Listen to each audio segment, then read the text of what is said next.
Escucha con atención. Es muy importante que prestes atención a las imágenes que ves y a las palabras que oyes. Puede que pienses que ya has escuchado esta historia antes. Tienes esa extraña sensación, déjà vu. Pero créeme, todo esto es muy nuevo para ti.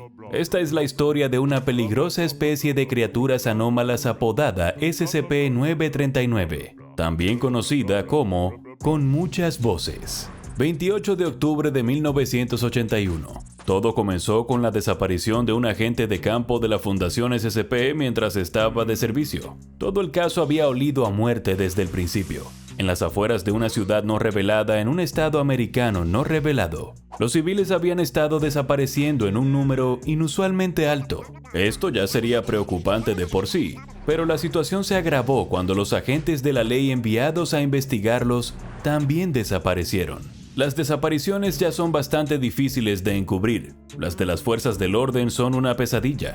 Si solo hubiera parado ahí. Cuando la gente de la fundación desapareció, la alarma sonó en todo el distrito. ¿Qué tipo de amenaza podría acabar con civiles, agentes de la ley entrenados e incluso con agentes de la fundación? Naturalmente, el siguiente paso en esta escalada de fuerza fue enviar una fuerza táctica de seguridad fuertemente armada y bien preparada, conocida como Trampero, desde el centro de contención de la fundación más cercano. Se trataba de 6 de los mejores operadores tácticos del sector. Sea lo que mató o se llevó a los otros, a ellos no les haría lo mismo. O al menos, no a todos. El equipo entró en un almacén abandonado de varios niveles en las afueras de la ciudad. Basándose en los puntos estimados de desaparición de las distintas víctimas, era la ubicación más factible de una amenaza anómala. Utilizaron cargas explosivas para entrar en el edificio e irrumpieron con rifles de asalto y subfusiles en ristre. El equipo se dividió para buscar en diferentes partes del complejo en un movimiento que incluso la banda del misterio podría decir que no suele funcionar bien. Aunque muchos de los episodios de Scooby-Doo podrían haberse desarrollado de manera diferente si Shaggy estuviera empuñando una Heckler & Koch HK-416. No tardó mucho en llegar a las fosas nasales del equipo el olor a muerte y podredumbre. Habían trabajado para la Fundación SCP el tiempo suficiente como para conocer de memoria el distintivo aroma dulzón de la carne humana en descomposición. Con la conciencia aumentada, continuaron por el edificio buscando la fuente de ese horrible olor. Un miembro del equipo avisó por radio cuando hicieron el primer descubrimiento espeluznante: el cadáver del agente de campo de la fundación desaparecido, asesinado por lo que parecía ser un enorme mordisco que le arrancó un trozo fatal del cuello.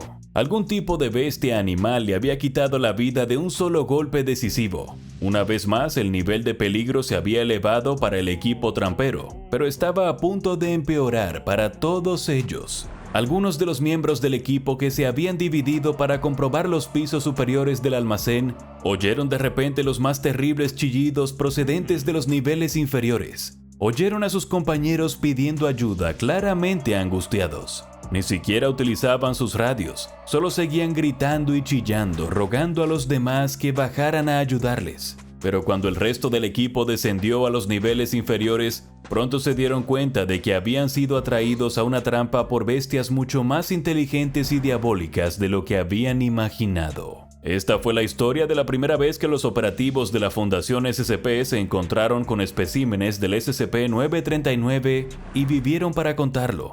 En la oscuridad de aquel almacén abandonado descubrieron una guarida repleta de monstruos. Grandes bestias cuadrúpedas de piel roja y translúcida con largas y feroces espinas en la espalda. De sus largos colmillos colgaban rastros de carne humana. Los monstruos estaban sobre los cadáveres de los miembros del equipo que habían pedido ayuda momentos antes. O más bien, parecía que habían pedido ayuda momentos antes. Las instancias del SCP-939 habían tomado prestadas las voces de sus presas para pedir una cena algo más sustanciosa desde arriba. Una de las dos habilidades más potentes de los SCP-939 es su poder para imitar voces y hacerlo con una precisión realmente aterradora. La Fundación desconoce actualmente cómo lo hacen exactamente, ya que los especímenes 939 no necesitan oír una voz para poder imitarla, y la compleja estructura de sus imitaciones y patrones de habla sugieren un nivel de inteligencia mucho mayor del que implica su naturaleza superficialmente bestial.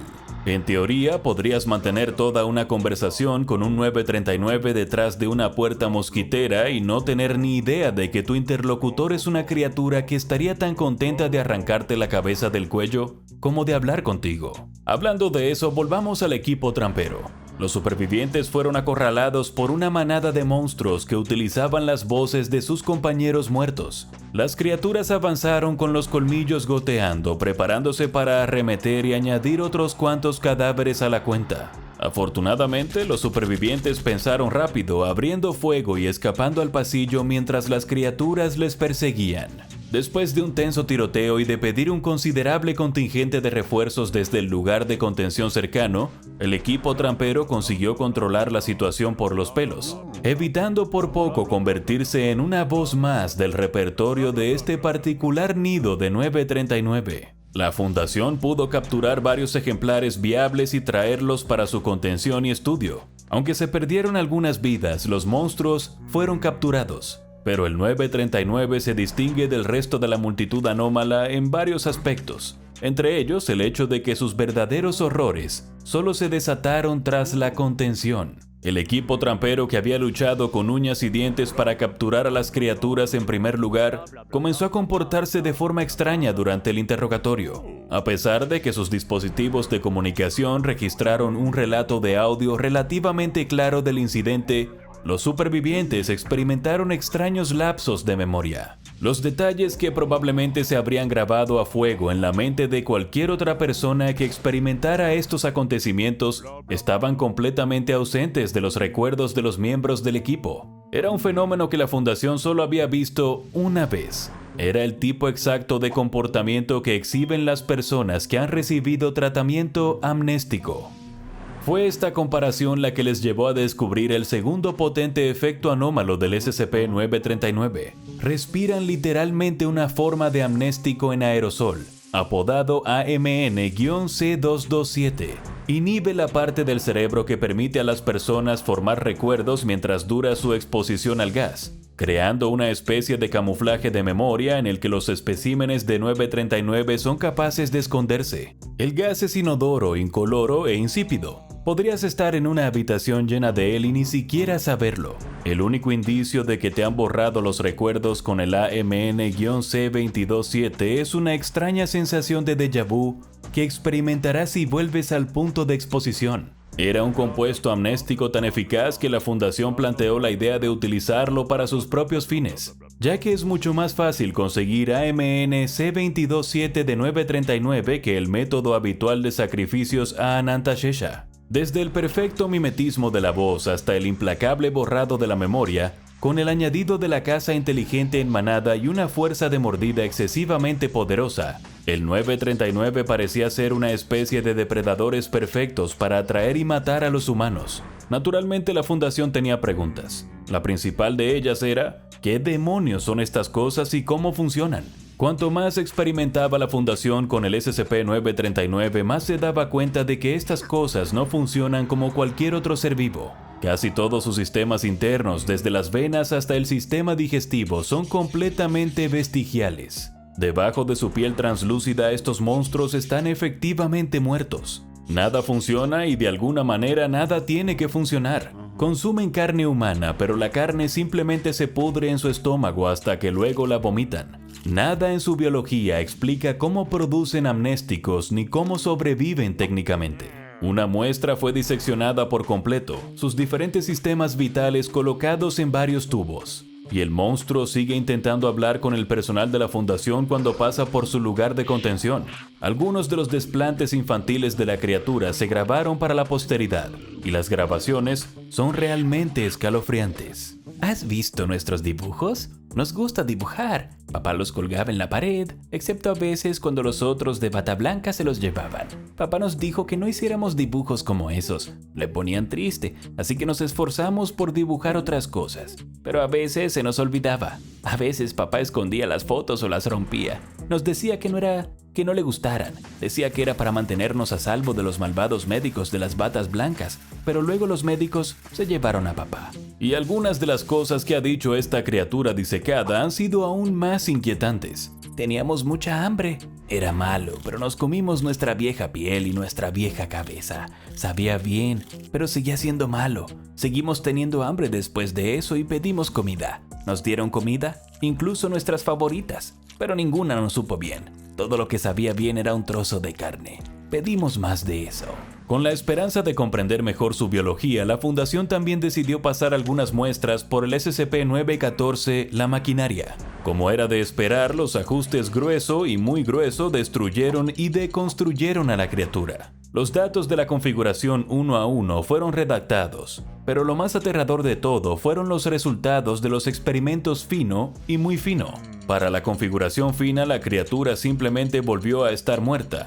En el caso de la configuración muy fina, la criatura se redujo a un montón de cenizas blancas. La única conclusión que podemos sacar de esto es que, a un nivel verdaderamente cósmico, 939 está destinado a estar muerto. Y justo cuando crees que SCP-939 ha tocado el techo del verdadero horror, los monstruos siguen impresionando al subir el listón de la pesadilla. Tras 11 años de contención, uno de los especímenes del 939 dio a luz a una camada de bebés. Esto no parece tan horrible, ya que ser capaz de reproducirse al menos daría a 939 algo en común con el resto del reino animal. Pero la Fundación se horrorizó al descubrir que la fase larvaria de SCP-939 es prácticamente idéntica a la de un bebé humano. A los investigadores que recibieron la orden de diseccionar a estas criaturas, descubriendo en el proceso que también eran idénticas a los bebés humanos por dentro, se les ofrecieron amnésticos debido a la comprensible naturaleza traumática de la experiencia. Uno de los recién nacidos nació muerto y los otros lo canibalizaron rápidamente.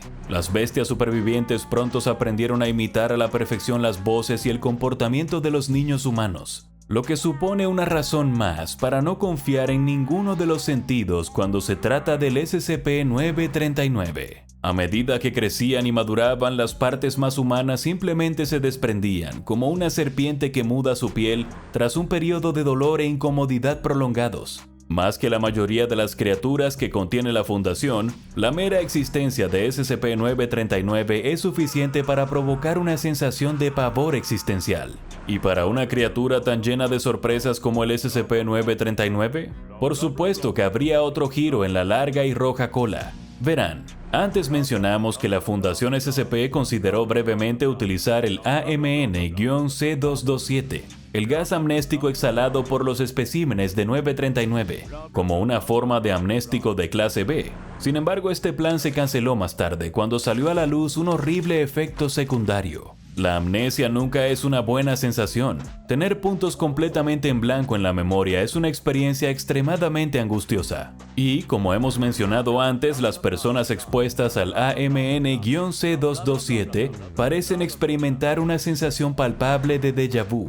Cuando lo experimenten por primera vez, será leve, pero poco a poco se hará más fuerte a medida que se acerquen a la fuente. Poco a poco sentirán que la satisfacción se acerca hasta que se adentren en una cueva profunda y oscura. Y antes de que te des cuenta, un conjunto de mandíbulas rojas se cierran alrededor de tu cuello y todo ha terminado. Así es, el AMN-C227 no solo borra los recuerdos de los encuentros con el SCP-939, sino que también atrae a cualquier superviviente a la guarida de las criaturas. Se les ha dado la clase Keter porque hay toda una especie de estas cosas. E incluso los mejores científicos de la Fundación no pueden saber con seguridad hasta dónde se extienden sus hábitats. Podrían estar esperándote ahora mismo, listos para llamarte con una voz amistosa. Así que recuerden, chicos, no se crean todo lo que oyen. Después de todo, los sonidos pueden ser engañosos. Ahora ve a ver Monstruo Maligno creado por la Fundación SCP-2419, Los Hombres que Ríen,